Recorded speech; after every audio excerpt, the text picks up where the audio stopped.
Good day, televiewers. Thanks for joining us on yet another edition of your Midday Bilingual News on Info TV. For presentation, I'm with Raïssa Ngba. Bonjour Raïssa. Good day, Mimi Thiobo. Bonjour à tous et bienvenue aux 12h bilingues sur Info TV. Ouvrons ce journal avec le sous-comité de pilotage du projet de financement basé sur la performance éducation qui a tenu sa 4e session ordinaire et extraordinaire le mercredi 10 décembre 2025. Ceci en présence du ministre de l'Éducation de base, le professeur Laurent-Serge Tundingwa. Igor Bissaï, compte rendu. Plus de 3 milliards de francs CFA, c'est le montant annuel alloué à l'éducation de base par le programme d'appui à la réforme au Cameroun. C'est l'une des informations clés partagées lors de la 4e session ordinaire et 4e session extraordinaire du projet financement basé sur la performance qui s'est tenue ce mercredi 10 décembre 2025 à l'hôtel Dioga Palace de Yaoundé. Les assises, présidées par le professeur Laurent-Serge Tundingwa, ministre de l'Éducation de base, permettent de mettre en lumière les progrès notables enregistrés dans le secteur de l'éducation de base grâce à la mise en œuvre de ce projet issu de la coopération entre le Cameroun et la Banque mondiale. Le programme d'appui à la réforme de l'éducation au Cameroun, un projet qui vise à garantir une éducation équitable et de haute qualité pour tous. Ça permet aux écoles de performer mieux en termes de résultats, en termes de correction des manuels, des cahiers d'élèves, en termes de réhabilitation des structures. Parce qu'avant, on attendait qu'une fois une structure délabrée, il fallait s'attendre que c'est le ministère qui intervienne. Mais maintenant, c'est l'école qui intervient directement avec les membres du comité de gestion. En présence de ses collaborateurs, notamment le docteur Alain Mathieu Doko Edjane, chef de projet, et Daniel Adams Oyono, secrétaire général de l'éducation de base, le professeur Laurent-Serge Tundingwa souligne la pertinence de ces assises. Il tient à préciser, par l'entremise de son équipe, que les fonds alloués ne transitent pas par les services du ministère, mais sont directement versés aux différents établissements et que les dépenses sont soumises à une série de contrôles financiers rigoureux. Il y a les structures déconcentrées du ministère qui font ce travail, mais il y a également les structures internes de contrôle du PAREC qui descendent pour s'assurer que les ressources transférées sont utilisées à bon escient. Et également le ministère de l'économie, de la planification du territoire qui descend également avec les structures du PAREC pour s'assurer que ces ressources sont bien utilisées. Au-delà des progrès accomplis, le professeur Laurent-Serge Tundingwa invite ses collaborateurs à procéder à une analyse approfondie des difficultés et des insuffisances constatées afin de mieux comprendre les défis qui subsistent et d'y apporter des solutions appropriées. Payer les arriérés de primes dues aux écoles et aux acteurs du terrain avant la fin de l'année scolaire en cours. Éviter à nouveau des retards en traitant avec diligence les dossiers relatifs au paiement des parties prenantes du FBP sur le terrain. Veiller à l'appropriation du projet par les acteurs de sa mise en œuvre. Pour cela, il faut leur assurer un accompagnement et un renforcement de capacité. Enfin, intensifier le suivi de la mise en œuvre du FBP pour corriger à temps les éventuelles insuffisances ainsi constatées.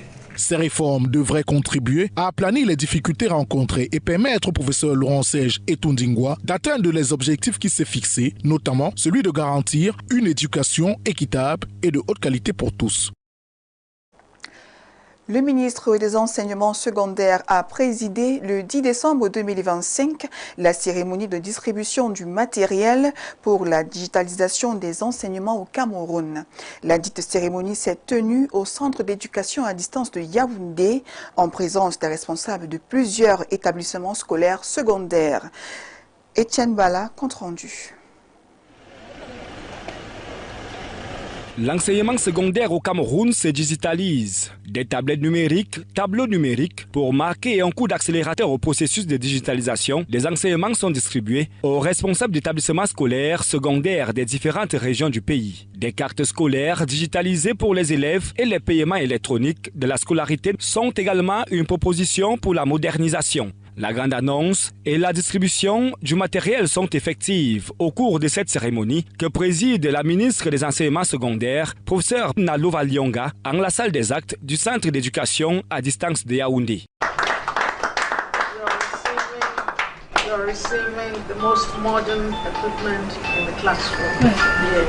Tous les contours autour de l'utilisation de ces instruments sont donnés par des spécialistes du projet d'appui au développement des enseignements secondaires et des compétences. Le nouveau système est jugé nécessaire et urgent par les responsables du ministère des enseignements secondaires.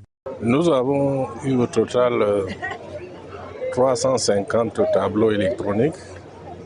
La première phase a déjà été distribuée, à savoir 100. Aujourd'hui, nous avons eu 250. On les a acquis en rapport avec le projet PADES de la Banque mondiale et avec les partenaires Prométal. La sélection s'est faite sur la base de l'éloignement, de l'effectif et en même temps du désir de faciliter l'enseignement dans les zones où nous avons des difficultés d'enseignants, où nous avons des difficultés de professeurs, où nous avons des difficultés de laboratoire. Parce qu'avec ces tableaux électroniques, tout peut être fait à l'intérieur, dont les essais et tout le reste. Actuellement, Madame le ministre programme à pouvoir aller de l'avant dans certains autres établissements. La carte scolaire digitalisée pour l'élève, les tableaux et tablettes numériques pour les établissements, voire le paiement électronique de la scolarité, un plus et une sécurité fiable dans l'enseignement moderne pour les responsables d'établissements. Le ministre des Enseignements secondaires insiste pour que nous fassions la digitalisation, qui d'ailleurs est très bien perçue par les élèves parce qu'elle permet une retenue plus facile des cours. Alors que lorsqu'on reçoit un appareil de ce genre avec tout son équipement, nous ne pouvons qu'être très contents pour notre établissement, pour nos élèves. Surtout que nous abordons bientôt le deuxième trimestre qui est très décisif pour l'année scolaire. Alors commencer ce trimestre avec le tableau numérique est un gage de bienfait pour les apprenants. Les méthodes d'apprentissage seront facilitées. Donc ça facilite les méthodes d'apprentissage. Ça permet à l'enfant d'allier, n'est-ce pas, comme la théorie à la pratique. Il y a des gestuels qui entrent en jeu. Tous les enseignants, n'est-ce pas, doivent apprendre à utiliser. C'est pour ça que nos points focaux sont là. Ils doivent rentrer, assurer le relais avec les chefs que nous sommes pour former d'autres enseignants, pour que chacun dans sa salle puisse utiliser ces tableaux numériques. Et ce qui va faciliter non seulement la qualité, ça va améliorer la qualité de l'apprentissage, n'est-ce pas, dans nos structures scolaires. Et les élèves seront captivés. Tout ceci qui vise à améliorer la qualité de l'enseignement secondaire général, développer le système de compétences pour répondre aux besoins du marché de l'emploi, assurer l'assistance technique et la gestion du projet pour répondre aux situations d'urgence. And away from that, we'll take you to the Minister of Basic Education, Professor Laurent-Serge Etoningwa, who doubled as the president of the steering committee of the Performance-Based Financing Education Project, chaired the fourth ordinary session of the steering committee. The events that took place in Yaoundé saw the presence of stakeholders. Details with you, Jude Kenji. The project aims to boost performance and efficiency in managing public primary schools. Specifically, it seeks to improve the education system via financial incentives, empower local actors to solve school issues, and channel funds to schools tackling challenges like access, teaching quality, and governance. Opening the workshop for the fourth ordinary and extraordinary sessions of the said steering subcommittee this December 10, 2025, in the presence of the Secretary General of the Ministry of Basic Education, Dr. Daniel Adams Oyono, and the Director of Financial and Material Resources, Dr. Alain Mathieu Dogo Ejan, who also serves as the head of the project, Professor Laurent Tuningwa, Minister of Basic Education, President of the Steering Committee of the Performance-Based Financing Education Project, known as PBF, urged stakeholders to embrace this approach as a performance tool. C'est le lieu pour moi d'inviter l'unité de coordination et de gestion. It's time I invite the coordination and management unit and the PBF technical cell to do everything to pay outstanding bonuses owed to schools and field actors before the end of this school year. Let's avoid delays by diligently processing payments to PBF stakeholders on the ground. Ensure the project's ownership by its implementers. To do that, they need support and capacity building. Finally, step up monitoring of the PBF implementation to correct any shortcomings found. The coordinator of the Cameroon Education Reform Support Program, known as PAREC, highlighted progress and 2026 plans. This is the system that each school receive allowances from Cameroon Education Reform Support Project, and this utilization directly by school, so that you don't use to pass through different decentralized structure from the Ministry of Basic Education. So now you have 5,240 schools. So we want to have more than 30,000 schools. It should be noted that with significant progress made, all partners need to smooth out difficulties tied to external actors, draw lessons, and take urgent measures for the project's smooth functioning. Away from that, we'll take you to another story as the Afrizimban presents two major projects on December 10, 2025 to Minister Henry Eyebe Ayisi during a courtesy and working visit to the ministerial department. The delegation expressed their satisfactions at the end of the hearing and expressed their wish to see the process accelerate. Details in this report. A courtesy and working visit was paid by a delegation led by the representative of the African Export-Import Bank, Afrizimban, to the Ministry of State Property, Survey and Land Tenure. The delegation was received by the head of this ministerial department, Henry Eyebe Ayisi, this Wednesday, 10 December 2025. The head of the mission came to present two major projects that the bank intends to carry out in Cameroon on the behalf of Central Africa. It is a visit of courtesy, but also to try to expose the two major projects that Afrizimban intends to do at the level of the Republic of Cameroon for the Central Africa country, notably the Tradicental Bank project, which has a set of investments to promote trade like a complex hotel, but also other infrastructures. The project should be recalled. It's expected to generate economic activities to boost trade and make Yaoundé a more attractive business hub. As I said earlier, it will allow us to verify and intensify trade within the country, but also within the regions. So trade, we say, the economic activity. But beyond that, already when it comes to high intensified work, it will therefore do a lot of work. We estimate it to be more than 500,000 employees doing work. At the end of the audience, the delegation expressed satisfaction with the receptions they received. But I can tell you that we are living very assured because we have had all the assurances of the total commitment of the involvement of Mr. Minister. Expectations are high and mainly consist of obtaining the required land species within the shortest possible time. The heads of the mission expressed his wish to see the process accelerated so that the work can begin. And a triple ceremony was held to celebrate the first anniversary of Afiri Center, the inauguration of One-Stop Center and launch of Survival Mutual Aid Network. The event took place on December 9, which saw the presence of government officials. Details with you, Mildred Fonge.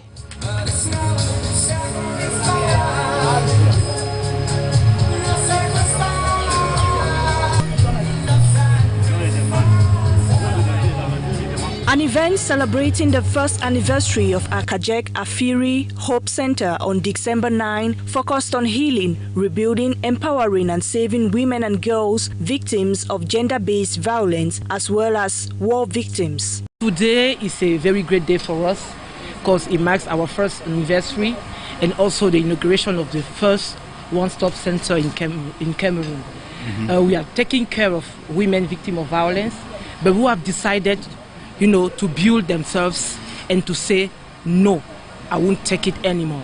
So through this network, My Bestie, and other activities, we are trying to make sure that women will regain their dignity and they are trustworthy.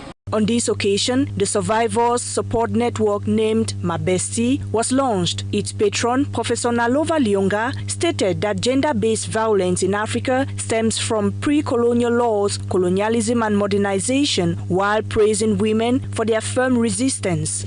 Women are not weak, but women respect the males. Respect is not weakness. And I want every woman to believe that respect is not weakness. Women have tried to justify their incompatibility with the political organization of the state. Through the men's strong voice, they keep telling us that we are incompatible with power.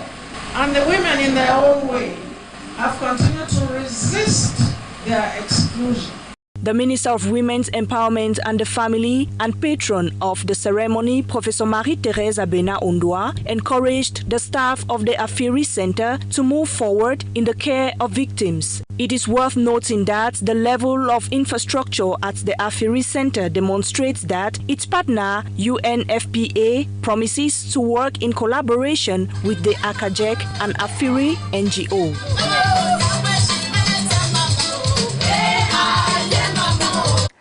Et dans le cadre d'un partenariat entre l'Organisation internationale de la francophonie et le ministère de l'Emploi et de la formation professionnelle, 46 jeunes ont été formés en entrepreneuriat agropastoral dans l'arrondissement d'Obala.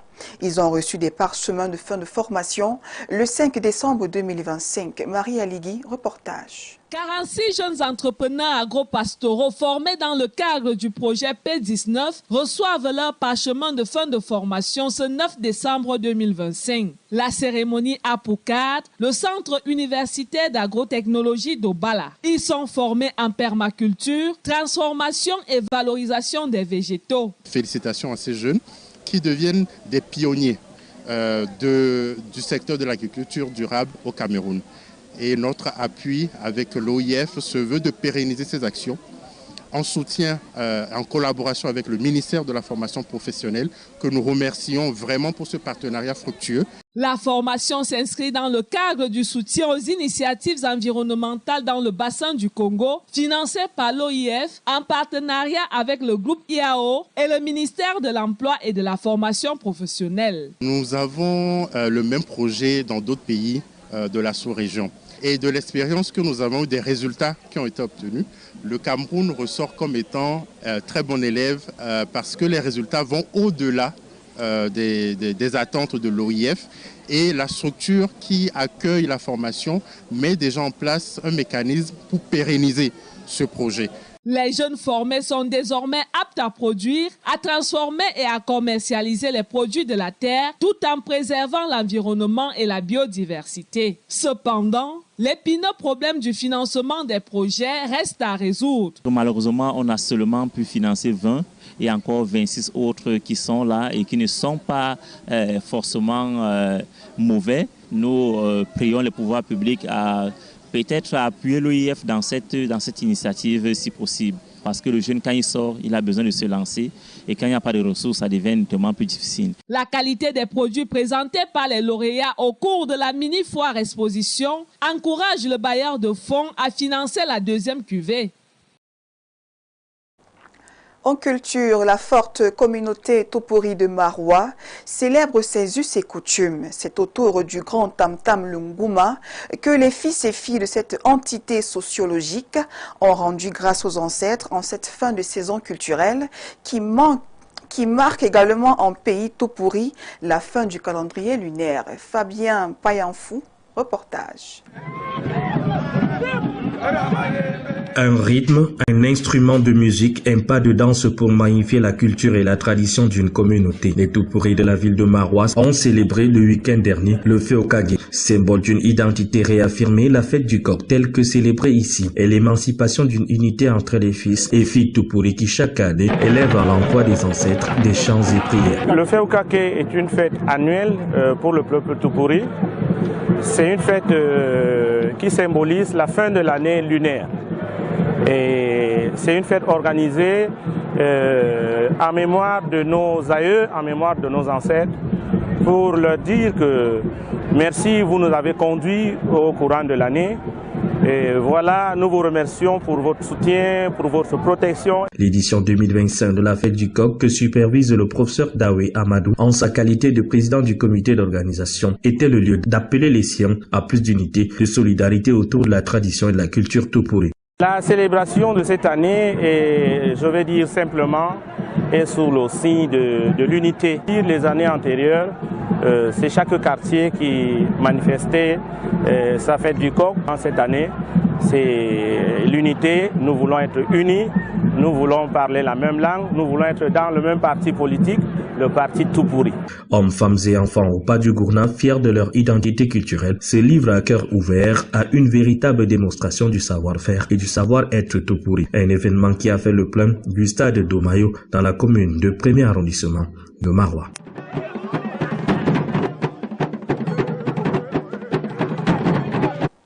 Away from that, we'll take you to the Finasco League. A game for the Fundi Divisional Committee kicked off on Decembre 10, 2025. The ceremony was presided over by the Divisional Officer of Yaoundé 3 Subdivision, Serge Eve Birele-Sal. Details with you, Midret Fonge.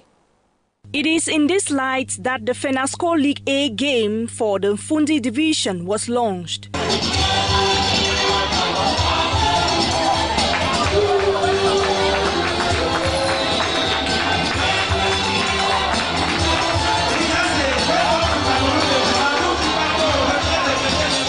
Holding this December 10 at the Government High School Efulan, the different sports disciplines that marked the day included table tennis, handball and others. The principal of the Government High School Efulan, Marie-Nicole Esama Efuba, holds that these sporting activities should be encouraged. The Government High School Sports holds a very important place at the Government High School Efulan in the sense that sports develops a certain number of attitudes such as discipline, solidarity, conviviality and others. Because when we are disciplined, it permits us to carry out other activities very well, even when it comes to education. So we understand that sport is very essential even for the learning process of children. Different schools took part in the games, with the Government High School Efulan taking the lead in handball and table tennis. Handball and table tennis.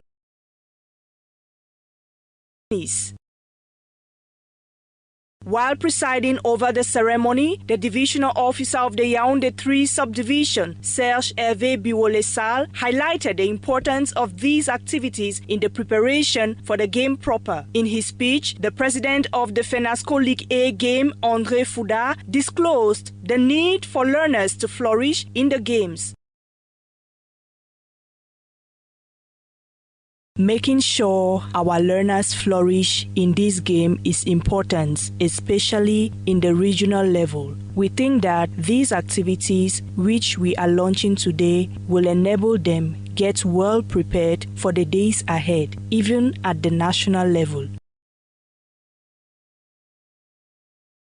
Students were equally called upon to break the silence against gender-based violence wherever they find themselves. Singing and dancing also spiced the opening ceremony of the 2025-2026 FENASCO A Games. The opening ceremony based violence where.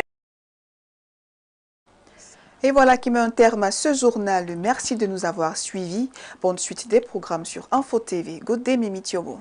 Bonne journée, Raïsamba. Thanks for watching, televiewers. Stay put for the most interesting program coming up with the Amazon ladies with another interesting program. Have a great day ahead.